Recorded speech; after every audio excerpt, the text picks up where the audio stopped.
Current కార్మికులు సమ్మె చేస్తున్నారు. ఆర్టిజన్ కార్మికులకు అన్యాయం జరుగుతుందని చెబుతున్నారు. మాకు ఒకే కంపెనీలో ఇన్ని రకాల ఆంక్షలు ఏంటని చెబుతున్నారు.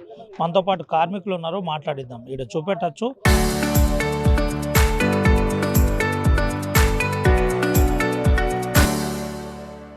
ఒకే సంస్థలో ఒకే రూల్ ఉండాలని చెబుతున్న పరిస్థితి. మనతో పాటు కార్మికులు ఉన్నారు, మాట్లాడిద్దాం. ఏంటి తిరుపతి గారు, ఏం జరుగుతుంది? నేను జిల్లా చైర్మన్ పసుల తిరుపతిని మాట్లాడుతున్నా. ఈరోజు విద్యుత్ సంస్థలో పనిచేస్తున్నటువంటి 19,700 మంది ఆర్టిజన్స్ ఉన్నారు. తర్వాత అన్మ్యాన్ కార్మికులు ఉన్నారు, పీసీడెడ్ కార్మికులు ఉన్నారు. విద్యుత్ రంగంలో సుమారుగా వివిధ భాగాల్లో 25,000 మంది సుమారుగా ఈ విద్యుత్ సంస్థను నమ్ముకొని పనిచేస్తున్నారు గత 20-30 సంవత్సరాల నుంచి. ఇప్పటి వరకు ఎన్ని ప్రభుత్వాలు వచ్చినా మా జీవితాల్లో మార్పులు లేవు. ఇప్పటికీ ప్రతిరోజు మేము సబ్ స్టేషన్లలో పీసీడెడ్ కార్మికులను రోడ్ల మీద ఒక చిట్టి చింపితే ₹2. అలాంటి దయనీయ పరిస్థితుల్లో విద్యుత్ సంస్థలో పనిచేస్తున్నాం. గత 2017లో మమ్మల్ని కేసీఆర్ ప్రభుత్వం విలీనం చేసుకుంది.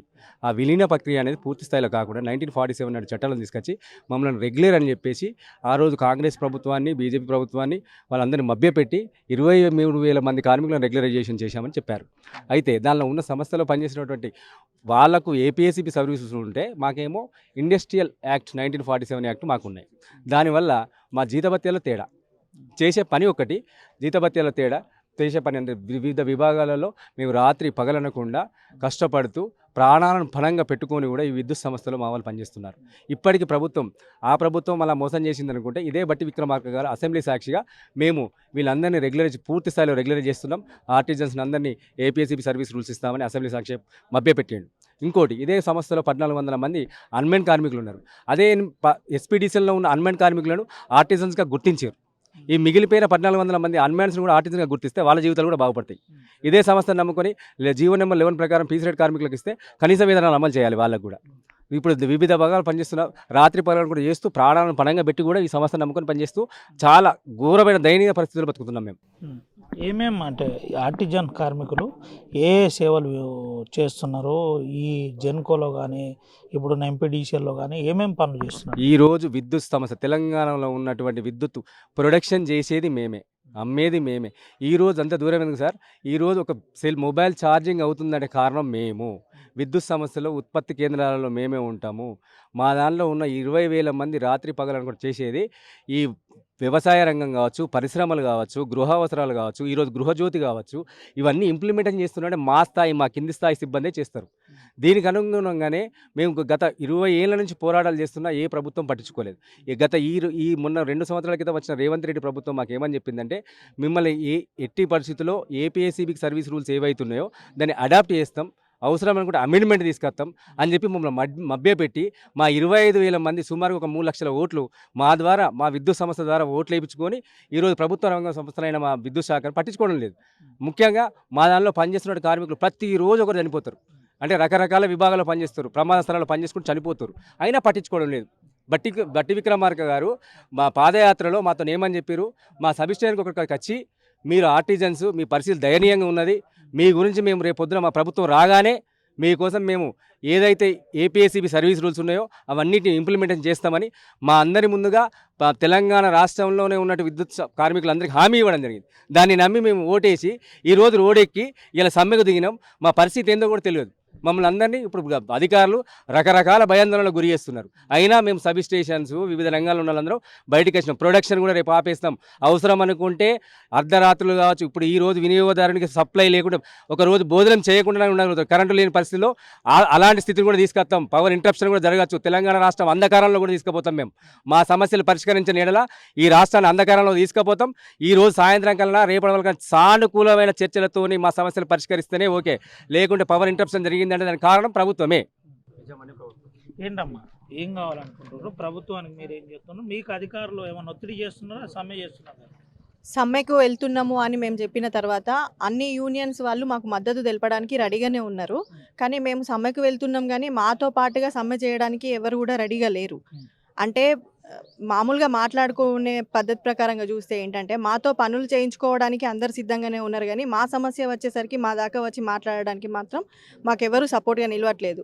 అందుకనే మా సమస్యను మేమే సొల్యూషన్ తెచ్చుకోవాలి అని చెప్పి మేమే ఏకధాటిగా అందరము ఒకే మాట మీద ఉండి ఈరోజు సమ్మె చేయడానికి స్టార్ట్ చేసినాం అంతే. అధికారులు ఏమైనా ప్రెజర్ చేస్తున్నారా, మీరు డ్యూటీలకు పోవట్లేదు? ఆ, ఒకవేళ సమ్మెకు వెళ్ళినట్టయితే మీ ఉద్యోగాలు కూడా మేము హామీ ఇవ్వలేము, ఉద్యోగాలను తీసేసే ప్రసక్తి కూడా మేము అమలు చేయడానికి ఇదవుతాము అని మమ్మల్ని భయాందోళనలకు గురి చేస్తున్నారు. ఎంత వస్తుందమ్మా జీతం మీకు? నాకు 31 వస్తుంది సార్. ఇప్పుడు ఏంది 11 సర్వీస్ రూల్ అయితే ఎంత వస్తుంది? ఇది మాది సార్. ఇది మాకు ఇప్పుడు ప్రస్తుతానికి ఒక 5-6 వేలు వస్తున్నాయి అంతే. ఈ గవర్నమెంట్ రాకముందు 6 వేలే వస్తున్నాయి. ఇప్పుడు ఏంటంటే ఇందులో గృహజ్యోతి అనేది ఒక స్కీమ్ వచ్చింది, దానివల్ల మాకు బిల్ కింద అని ఇస్తారు. ఆ బిల్లు వల్ల ఇప్పుడు గృహజ్యోతి వల్ల మాకు మేమంతా నష్టపోతున్నాం. దీనివల్ల నెలకు ఒక 5-6 థౌసండ్ వస్తున్నాయి అంతే మాకు. గృహజ్యోతి మూలంగా కొన్ని ఆన్లైన్, కొన్ని గృహజ్యోతి, దాని విధంగా మేము బాగా నష్టపోయినాం. ఏం కావాలనుకుంటున్నారు మరి ఇప్పుడు మీరు? కనీస వేతనం కావాలనుకుంటున్నాం. ఇది పరిస్థితి, కనీస వేతనం రావాలనుకుంటున్నారు. గృహజ్యోతి ఆన్లైన్ వల్ల కూడా చాలా ఇబ్బందికరంగా ఉంది. 6,000తో ఎట్లా బతుకుతారని కార్మికులు చెప్తున్నారు. ఏంటన్నా ఏం చెప్తారు? 2 నిమిషాల్లో చెప్పండి. ఈ విద్యుత్ సంస్థ లోపల 1979 నుంచి నేటి వరకు కూడా గ్రామ పంచాయతీ డిపార్ట్మెంట్కి సంబంధం లేని గ్రామ పంచాయతీ వాళ్ళను పర్మిట్ చేసుకున్నది. అసలు డిపార్ట్మెంట్ సంబంధం గ్రామ పంచాయతీని వీధి లైట్లు పెట్టడానికి పెట్టుకున్న వాళ్ళను కూడా ఈ విద్యుత్ సంస్థ పర్మిట్ చేసింది. బీపీఎంఎస్ నెంబరు 196 తీసింది. బోర్డు ప్రొసీడింగ్స్ అని చేస్తే ఈఆర్సీ నిర్ణయం తీసుకొని దాని ప్రకారం బీపీఎంఎస్ నెంబర్ 196, దానికి అనుసంధానంగా బీపీఎంఎస్ నెంబర్ 236, దానికి అనుసంధానంగా బీపీఎంఎస్ నెంబరు 272, 372, 212, తర్వాత 46, 47 బోర్డు ప్రొసీడింగ్స్ తీసి ఎప్పటికప్పుడు ఈ శ్రమ దోపిడీ అంటే కరెంటు స్టావ్ తోటి చెలగాటమాడే సంస్థ కాబట్టి అందులో పనిచేస్తున్న వాళ్ళ సావులకు, వాళ్ళ బతుకుకు, మనుగడకు ఉపయోగపడాలని చెప్పేసి ఈ విద్యుత్ సంస్థకు ప్రత్యేకమైన సర్వీస్ రూల్స్ ఉంటాయి. అందులో బాగా పర్మిట్ చేసిన చరిత్ర ఉంది. మా మీద కోర్టుల కేసు వేసినప్పుడు కూడా ఆ కోర్టు కేసు దానికి అనుగుణంగానే మమ్మల్ని చేసుకోమని రాష్ట్ర హైకోర్టు ఇచ్చింది, మీ అందరికీ తెలుసు. స్టాండింగ్ ఆర్డర్ సర్వీస్ రూల్స్ ప్రకారము ఇవాళ మేము అది చేయము ఇది చేయమని అంటున్నారు.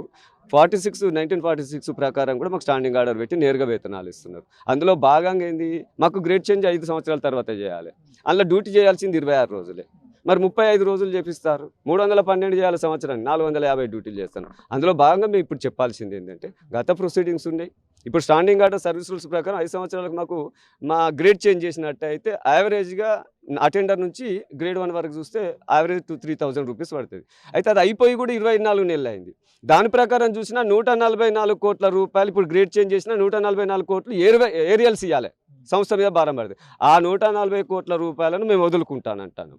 అదే 3,000 బేసిక్, ఇప్పుడున్న బేసిక్ మీద ఒక 3,000 రూపాయలు పెరుగుతుంది. ఆ 3,000 బేసిక్ 3,000ను వేస్తే 66,000 రూపాయలు ఆర్థిక భారం వేసుకోమంటాను. 144 కోట్ల వడ్డీ పైసలు కావు కదా ఇవి. కాబట్టి అందులోనే మమ్మల్ని రెగ్యులర్ స్టేటస్ ఇవ్వమంటాను. సంస్థలో ఇప్పుడు అటెండర్ నుంచి వెళ్ళి ఇంజనీర్ వరకు ఏ సర్వీస్ రూల్స్ ఉన్నాయో అవి మాత్రమే మాకు ఇవ్వమని చెప్పేసి మేము ఉద్యమం చేస్తున్నాం.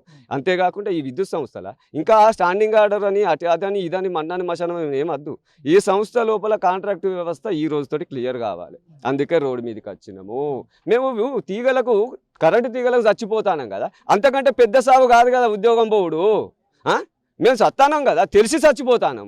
మరి అటువంటిప్పుడు నువ్వు ఉద్యోగం తీసేస్తాను. ఇలా ఉన్నటువంటి సిఎండి గారు, కృష్ణభాస్కర్ గారు కానీ, ఈ శ్రీనివాస్ గారు డైరెక్టర్ గారు ఇలా ఒక మెమో పెట్టారు, ఎస్మా ప్రయోగిస్తాం నిషేధం అని. మరి ఈ ఎస్మా అనేది, ఈ నిషేధం అని స్టాండింగ్ ఆర్డర్ సర్వీస్ రూల్స్ మీరు ఇంప్లిమెంట్ చేసిన బాపదే. అప్పుడు 5 సంవత్సరాలు అయిపోయినాక తర్వాత గ్రేడ్ చేంజ్ చేయాలని చెప్పి మీకు తెలియదా? మరి అప్పుడు చట్టం అడ్డం రాలేదా? అప్పుడు ఈ ఎస్మా అప్పుడు గుర్తుకు రాలేదా? అదే కాకుండా ఒక ఆర్టిజన్ కార్మికుడు అనేటోడు, ఒక సబ్ స్టేషన్ ఆపరేటర్ అనేటోడు కానీ వీళ్ళందరూ 26 డ్యూటీలు చేయాల్సినవి 35 డ్యూటీలు చేస్తారు. మరి అక్కడ చట్టం లేదా? ఆ రోజు మేము పెట్టలేదు, మరి ఏళ్ళకి ఎట్లా చేపిస్తారు అని చెప్పేసి. ఇప్పటి వరకు ఈ గ్రేడ్ చేంజ్ చేసి వాళ్ళ జీతభత్యాలు, జీతంలో ఎదుగుదల లేదు అని అప్పుడు మేము ఎందుకు పెట్టలేదు? ఈ చట్టాలు ఎప్పుడు గుర్తుకొస్తాయి? అంటే సామ్రాజ్యవాద పెట్టుబడిదారుల చేతుల్లో కబంధ హస్తాల కింద మీరు బానిసలుగా మారుతున్నారా? ఈ శ్రమ దోపిడికి గురైన వాళ్ళు కనబడతలేరా? సంస్థను ప్రైవేటీకరణ చేయడానికి ఇది ఒక ఎత్తుగడలో మీరు అందరూ కలిసి ఒక IAS officer too much non sense అంటారు. చట్టాలను వైలెన్స్ చేస్తున్నది మీరు కాదా? ఐఏఎస్ ఆఫీసర్లు వచ్చిర్రనే మేము ఈరోజు ఉద్యమానికి వచ్చినాం. మాకు తండ్రి స్థానంలో ఉన్నారు, మీరు చదువుకొని వచ్చిర్రు. చాలా దయమైన స్థితిలో కుటుంబాలకి వెళ్ళి ఒక ఐఏఎస్ ఆఫీసర్ వచ్చి ఒక కాస్ట్ తోటి వచ్చిర్రు. మరి ఇక్కడ చట్టాలు వైలెన్స్ అవుతున్నప్పుడు మీరు ట్రాన్స్ఫర్లకు భయపడతారా? ఇక్కడ కాకపోతే ఇక్కడ ఎక్కడొక్కడ చేస్తావు కదా, నువ్వు రాసి వచ్చినావు. ఏదో అధికారి ఇలా ఏదో అడ్డదారుల నీకు జాగిస్తే వచ్చి ఇక్కడ ఆఫీసర్ కాలే కదా. మరి చట్టాలను ఉపయోగించురు. మమ్మల్ని ఎందుకు ఇట్లా వేధిస్తారు? ఇవాళ ఇస్మాని గిస్మాని మమ్మల్ని టార్చర్ చేస్తూ మా వాళ్ళు చనిపోయిన వాళ్ళు కనబడతలేరా? మా శవాలు చనిపోతే మమ్మల్ని మోయడానికి 10 మంది వస్తలేరన్న ఆ వాసనకు. అంటే రాను రాను మమ్మల్ని డబ్బలు వేసుకొని ఆ మున్సిపాలిటీ వాళ్ళ డబ్బు ఉన్నాయి గాని వేసుకొని గుంజుకపోయే పరిస్థితుల్లో ఉన్నాం మేము. ఇలా అన్మ్యాన్లు ఆర్సీలు బిల్ కలెక్టర్లు ఇలా అలా పనిచేసేటానికి పిల్లని వడిస్తలేడు, పిల్లని వడిస్తలేడు. వాడికి వెనక ముందు లేదు బువ్వ లేదు. వాడు ఏమన్నా పోయి చస్తే ఆ 10,000 రూపాయలు రావు, ఆ ఇంటికి అది సంపాదించేటోడు అది చచ్చిపోయాడు. మొన్న హైదరాబాద్లో మీరు చూసిరు. దానికోసం ఉద్యమం చేస్తే సికిందర్ అనే మావాడిని జిల్లాకు ట్రాన్స్ఫర్ చేసిరు. ఏం చేసిండు మావాడు? అన్న లక్షలు అడిగిండా, 10 లక్షలు అడిగిండా, కోటి అడిగిండా, ఆయన ఇంటి కోసం అడిగిండా? చనిపోయిన ఇంట్లో కుటుంబానికి వానికి సర్వీస్ లేదు, గ్రాడ్యుటీ లేదు, జీతం లేదు, భత్యం లేదు. ఆ ఇంట్లో ఉన్న ఆడిపోరగాళ్ళు ఆ భార్య ఎట్లా బతకాలి అని అడిగి ఉద్యమం చేసిండు. పట్టించుకోకపోతే కాబట్టి ఎన్ని విభాగాలు ఉన్నాయి? గ్రేడ్ 1, గ్రేడ్ 2, గ్రేడ్ 3, గ్రేడ్ 4 అని పెట్టారు. గ్రేడ్ 4 అనేటోళ్ళు చదువు రానోళ్ళు 10వ తరగతి లోపళ్ళు. గ్రేడ్ 3 అనేటోళ్ళు 10వ తరగతి వరకు. గ్రేడ్ 2 అనేటోళ్ళు ఇంటర్ 10+2 ఐటీఐ వాళ్ళు. గ్రేడు 1 వాళ్ళు డిప్లొమా, డిగ్రీ, పీజీలు ఇట్లా ఉన్నోళ్ళందరినీ కూడా గ్రేడ్ 1 పెట్టారు.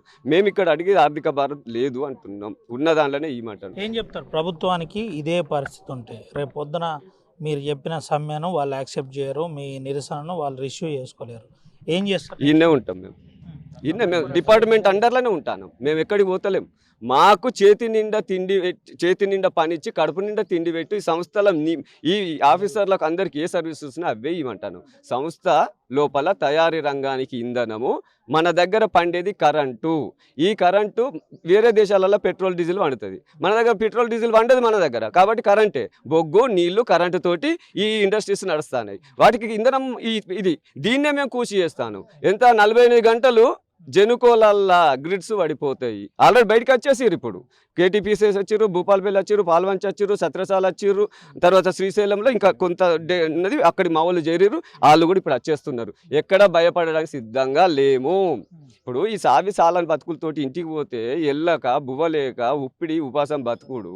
ఇది అంతేదో ఈయనే బతుకుతాం, ఈయనే ఉంటాం, మాకు బువ్వ పెట్టుర్రి, మాకు ఈయన గుడిసెలు కూడా ఇయ్యి. సబ్ స్టేషన్లో గుడిసెలు అయితే ఎంత ఘోరం అంటే 30 రోజులకు 35 రోజులు డ్యూటీలు చేస్తాను అన్న. 35 డ్యూటీలు 8 అవర్స్ ప్రకారం. ఇక మేమేమంటాం అంటే సంస్థలో మా అట్లనే సెట్లు కట్టుర్రి, అందులోనే రూములు కడితే మేము అందులోనే పని చేస్తాం. మా భార్యలు గడ్డి వీగుతారు, మేమేమో ఆపరేటింగ్ చేస్తాం.